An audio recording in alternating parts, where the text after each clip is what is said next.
This is me. It's Christmas break, and I am completely absorbed by distractions on my screen. And things are starting to feel a little strange. I know I need to change something, but I don't know what.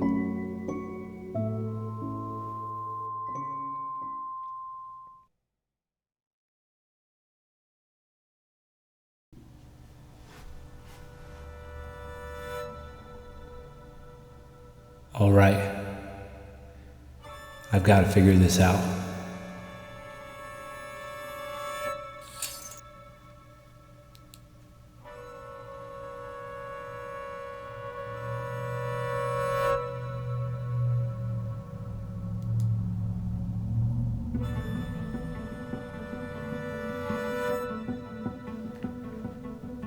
These have worked for me in the past.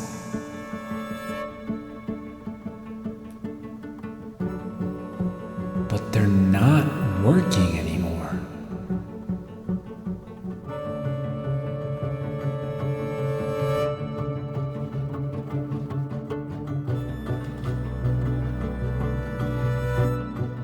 Pause. I got it. 30 days with no digital distractions. Hi, my name is Adam, and on this channel, we'll be exploring experimental living and holistic wellness. In this video, I'll share why I chose this experiment, what my experience was like, and the tools that I use to support me through the month.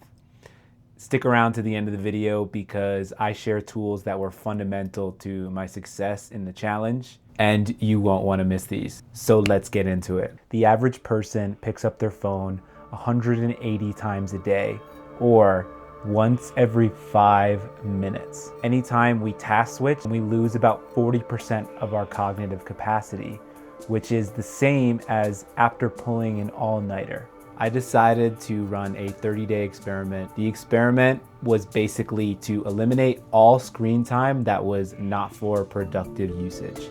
So that meant no TV, no NBA games, no social media, no random scrolling online. This meant that I would spend no time on a screen if it wasn't directly related to my work or connecting with friends in real life or via a phone call. Early on in the experiment, I wanted to chat with other people to see if they were having similar challenges with digital distractions. I ended up having an awesome conversation with my friend Colby, who is a former zoologist turned men's life coach. He specializes in helping men with their finances and habits. He had the following to say. The cards are stacked against us when it comes to digital distractions. Like, those are literal dopamine machines, right? We have to create a vision of our lives that pulls us in a direction that doesn't need them nearly as much as it once did. One of the best areas for me is being the ultimate house husband. And the ultimate house husband, he does one major cleaning task a day, every single day. If I want to continue to have a happy wife as the guy who works from home, she can't come home from work after working all day and the place is a mess. The ultimate house husband would not spend his whole day on Reddit. The ultimate house husband would clean the kitchen to a level that his wife would be so stoked to come home and see it in that way. During the last month, I have felt my life infused with purpose from all angles. With recent improvements in my health, it's been easier to create a life vision like the one that Colby alludes to. The main project I started when I had all this freed up space was to learn how to create videos. This meant learning how to edit, learning about lighting, learning all about cameras, storytelling, speaking in front of a camera, and this became what I was filling my time with primarily. So at this point, you're probably wondering how it went. It turned out to actually be one of the best experiments I've ever run. Easily my most productive and connected day.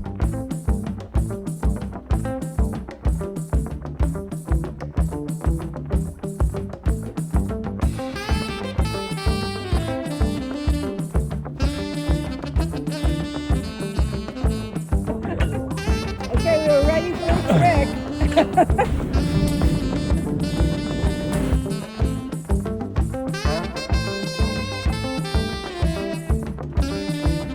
Appreciate it, my dog. It wasn't without its challenges, however. It's the day after New Year's, and the only thing I want to do is watch The Grinch. Television is calling my name. Colorful pixels. I think I'd count every single pixel. Can't use my legs. I can only use my imagination to picture myself looking at that beautiful screen as all of my problems fall away. The main benefit of this experiment was being able to access a state of deep work. Cal Newport defines this as periods of undistracted focus where we're deeply immersed in the work that we're doing. I had projects that I had been procrastinating on for some time, and this allowed me to really lock in and be able to focus in ways that I had previously not been able to. As for the unforeseen benefits of this challenge, Dr. Rangan Chatterjee calls this the ripple effect. Anytime we make a change in our lives, it will ripple into all areas of our lives. So in this case, for me, since I wasn't doing my nightly routine of watching an NBA game or a movie, I was actually reading more. And my consumption was very dedicated on habit building and focus, so these thoughts were top of mind. The other thing is that reading is generally a lot less stimulating than watching something on a screen. So that meant that I became aware of my tiredness earlier and dozed off an hour earlier each night this month. This meant I was waking up earlier with more energy and a clearer mind. This impacted all of my daily activities in a hugely positive way. The other thing I noticed was that my eating habits changed.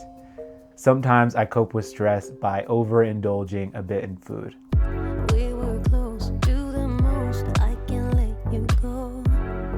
Pause. Early on in the challenge, I had one of these nights where I ate a little bit more than my body was asking for, and it became apparent that I no longer had the way to numb that I usually do, which is watching something on a screen or being somehow on the internet.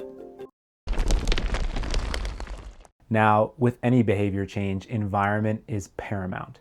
If we are trying to build a gym routine, it can be really helpful to have a gym that you live close by to, or a set of workout sneakers that you love, or even a playlist that fires you up. In this case, our digital environment is incredibly impactful in the decisions and behaviors we engage with on a daily basis.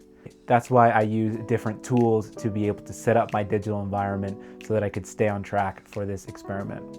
The 3 tools that I used were Opal, Newsfeed Eradicator, and Self-Control. The app that I use on my phone is called Opal. And as you can see, I have this work time. So I have this on basically all day. And what this means is in order for me to unblock an app, I've got to take a deep breath and then I can stop the session. So that is enough to deter me from using the app. Just to give you a sense of what that is like in real time, if I wanted to look at YouTube, that's one of my blocked apps. Instead of pulling up YouTube, it gives me some screen that is not YouTube. Now this app right here with the skull on it is called the Self-Control app. It is the king boss of all distraction blocking applications. It only works on the computer, but there is no way to get back into the apps that you block. You set the apps that you want, you can see what I have blocked there, and then you can set a time limit. This plugin is epic. It's called Newsfeed Eradicator, and what it does is it deletes the newsfeed from any application you're in. This is YouTube, and I'll show you again on Twitter. You can see that there is no news feed to pull your attention. A famous example of how environment impacts our behavior is a doctor named Anna Thorndike at MIT designed an experiment where she changed the placement of soda. Previously, the soda had been placed right at the cash registers, so she decided to replace the soda with water. Over the course of 6 months, she noticed that consumption of water increased by 24% and consumption of soda decreased by 12%. This took no effort by the participants. but just by the placement in their environment, it changed their behavior. For me, that meant setting up my digital environment so I could stay on track with what my intentions were. So one of the main things I'm taking away from this is to continue to follow my curiosity. I think this is one of the strongest tools to help us find our attention and focus again. If we think about Ocean Ramsey, who is diving with sharks on a weekly basis and sharing her experience with the world and even petting great white sharks, I could imagine she probably doesn't struggle with digital distractions. Her curiosity about the ocean and sharks is so intense that it steers her attention more strongly than the potential stimulation coming in from our devices. In my experience this month, having the boundary of not using my screens for non-productive screen time allowed me to cultivate my natural curiosity. I found myself performing improv more, actually performing twice on stage, which is more than I did the entire previous year. I started this video channel and I have been nurturing my relationships in a way that I have not in a long time. That being said, I think the shift from consumption to creation is such an important one and an insight that I return to through my lived experiences over and over again. When I find myself in a creative mode rather than in a consumptive mode, I find myself to be a lot happier, more joyous, and everything in my life seems more vibrant and clicks better. Our relationship with technology is mostly unconscious. It's something that we formed when we first started using technology, maybe as kids or as young adults, depending on how old we are, and we developed habits over time. If you're on this video, it's likely that you've applied some intention to your relationship with the digital world. However, this experiment has taught me that having a deeper level intentionality can take you so much deeper in areas of your life that you want to focus on. Oh boy.